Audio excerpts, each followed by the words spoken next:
It's dawn again, and we're walking through the woods, and we just came across a bear again right on the trail in front of us.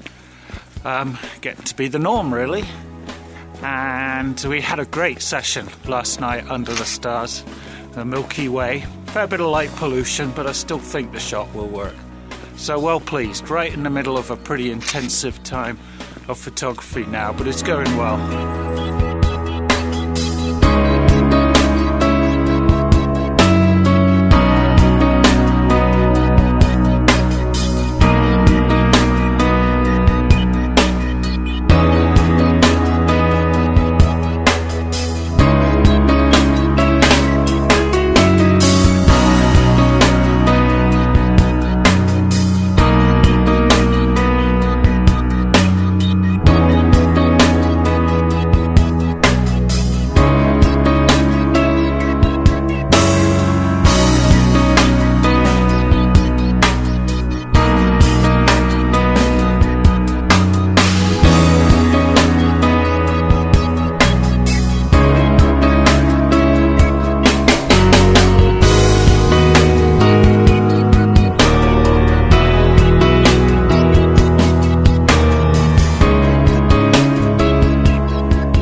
Wonderful peace and tranquility in the woods this time of the day. Just the sound of the woodpeckers and the birds, and you hear them, just almost feel like we're in a cathedral in amongst these huge trees. It's just a really magic and special thing, and I'm loving the pictures as well, and this flat light is just perfect for shooting trees, low contrast. So really having a great shoot here.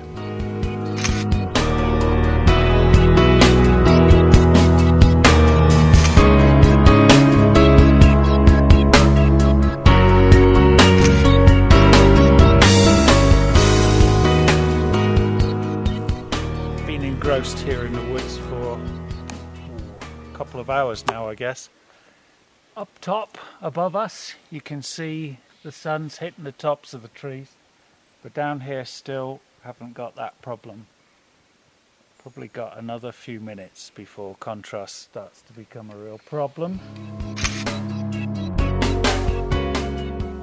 I use the polarizer in the woods. The polarizer really saturates the colours of the green and the red wood. It's really quite noticeable.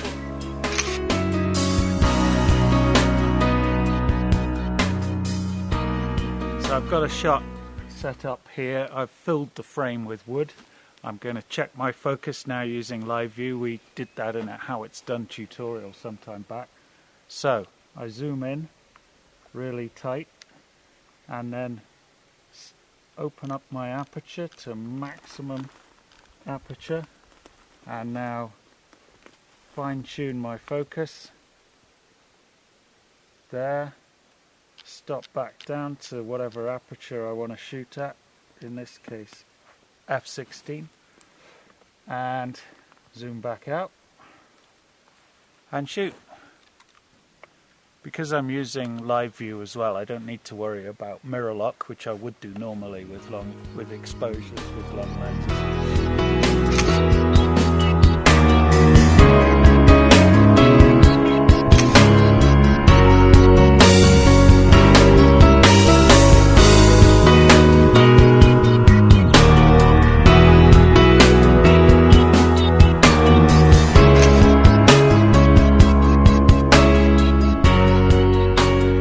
Another dawn in the woods. We've had some rain overnight actually, which may spice up the mix a bit, and there's a bit of cloud in the sky, so that's giving us a bit more time before the sun comes through. Shutters open, 30-second exposure at f16ish. Still quite dim in here in the woods, and quite a cool colour temperature as well.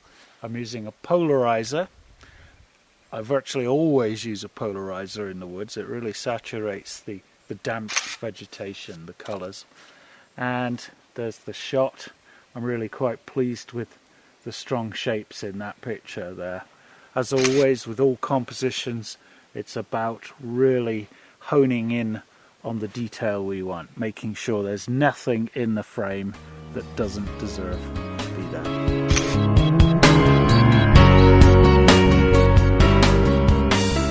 Wendy's developed this distinctive style here in the woods, using deliberate camera movement during her exposures to record just streaky blurs of pictures. There we go. Whereas I tend to prefer to keep everything nice and sharp. Still, whatever turns you on.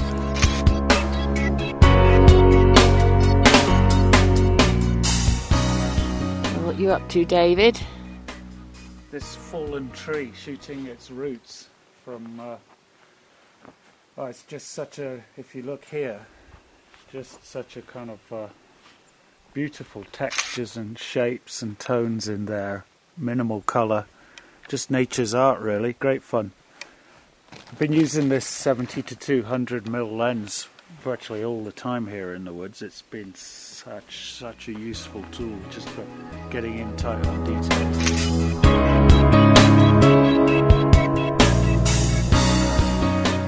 In amongst these trees which have been decimated by fire, there's this wonderful fresh green growth, and I'm working on the contrast between that greenery and the dark black of this stump here that's been killed by fire. It's this contrast between life and death, really, that is so appealing here. But of course, fires are a vital part of the regeneration of these forests. They need fire to keep thriving, to keep regrowing. What's my hair like? Hang on a minute. Yes. We are recording.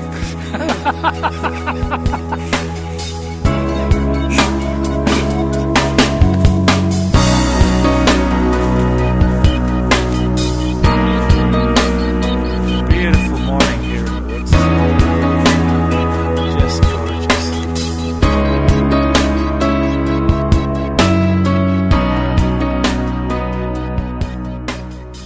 You're going to have a problem with contrast here, David. Probably, but I'm going to give it a go anyways. I'm shooting here with the sunshine in the woods, which obviously gives all sorts of contrast problems, but I really like this burnt out stump here and this foreground interest, and then of course the huge sequoia trees beyond. I'm using the 17mm tilt and shift lens at maximum shift to try and express the huge height of those trees, and I'm not sure if it'll work because of the contrast, but I'm going to try a bit of exposure merging and see what I can manage. And maybe when just the light softens off just a bit, when a bit of high altitude cloud comes over, maybe that will be better for me. It's worth a try. What have I got to lose?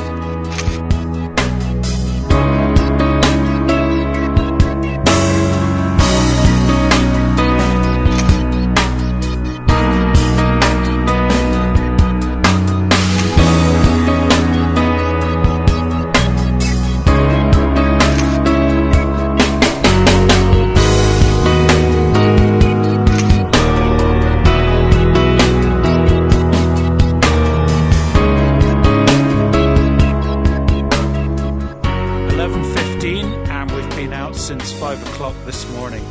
Thought we were finished. We were headed back for a very late breakfast, but we saw cloud moving through these trees behind us, and it was a really ethereal scene. So just been shooting that, and a deer walked through the trees as well.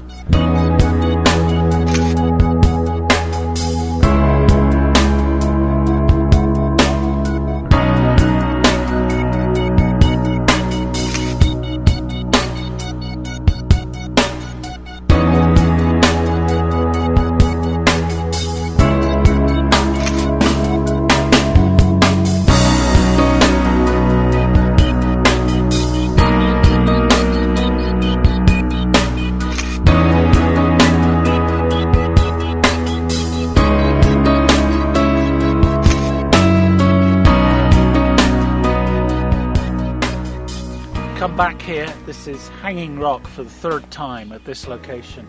Had rain and some quite stormy weather, which has brought the mood and drama to the landscape. So we're back here again. Great location, well worth really working several times. I'm now gonna try and make a panorama, I think. The weather's closing in. Started to rain for just a few seconds when we first arrived. It looked quite promising down there, but it was worth coming, and I think I've made a panorama that might be worthwhile.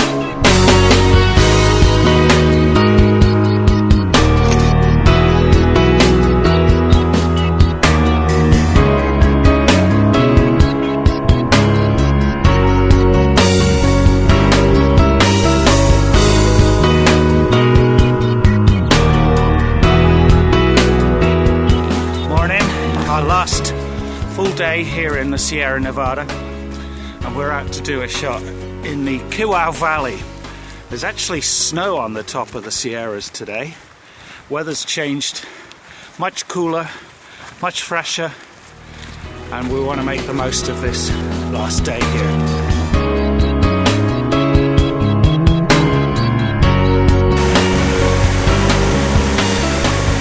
Came here yesterday and saw this location. I thought it was quite different to what we've done here over the last week up in the trees. I want to make a vertical panorama using the full vertical height of this shot, with the running water in the bottom of the frame and that peak catching the first light behind me. I'm using the 17mm tilt and shift, and I'm going to shift down, middle and up to create a vertical panorama.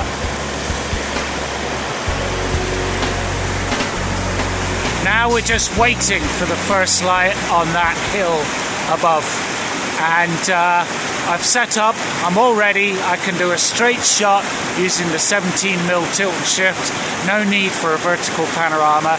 The contrast range will be quite high though, so I will probably need to exposure merge.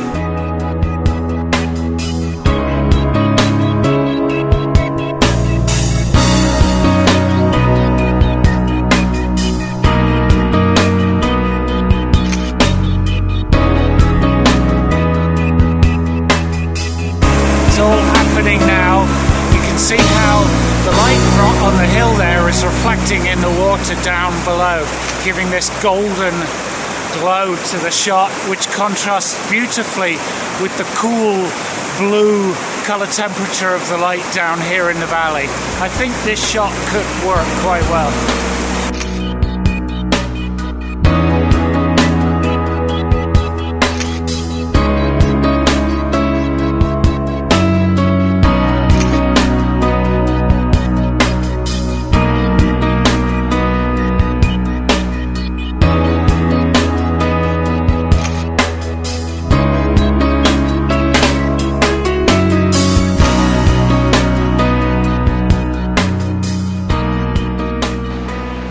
We're out on a hike and have had a bit of a moment actually. Wendy fell in the river, and a bit of a traumatic situation, and thankfully she's all right, a bit battered, a bit bruised. We've lost a video camera in the water and due to the impact, but we're out hiking now and have just found this wonderful view here, and I'm going to come back for the late afternoon and early evening light, with the light coming down the valley from that direction onto this scene. I think could be a fabulous way to finish here in the Sierra Nevada.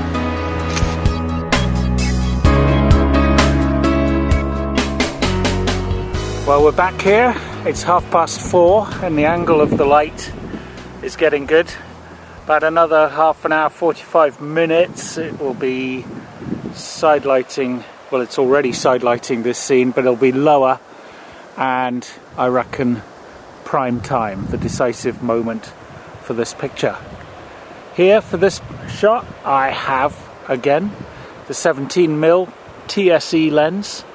I'm using a little bit of rising shift on there, and I've got a polarizer on as well, and we've got some good cloud in the sky. So all in all, everything's looking pretty good.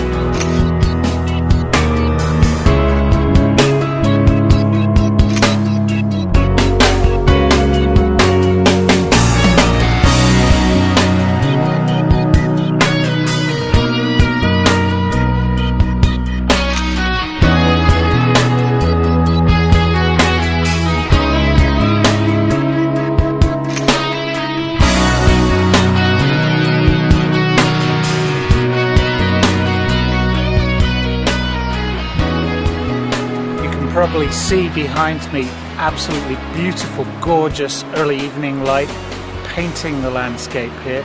We started higher up the valley and we've been moving down as the sun swings around, and it's just a great way to be finishing here in Sequoia. We move on tomorrow. Unfortunately, we've had a week here. It's never enough, but I'm really glad we came. It's been fantastic, and if you think about how we felt about this place when we first arrived, our initial impressions were completely wrong.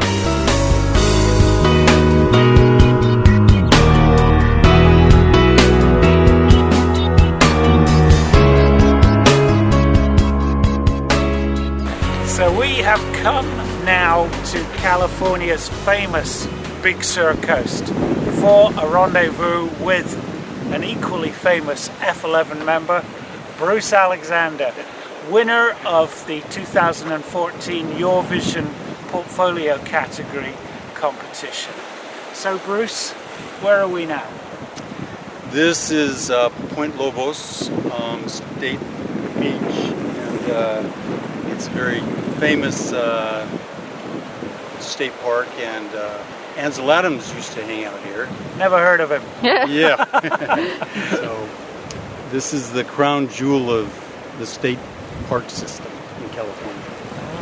Quite a contrast to where we've just been up in the Sierra Nevada.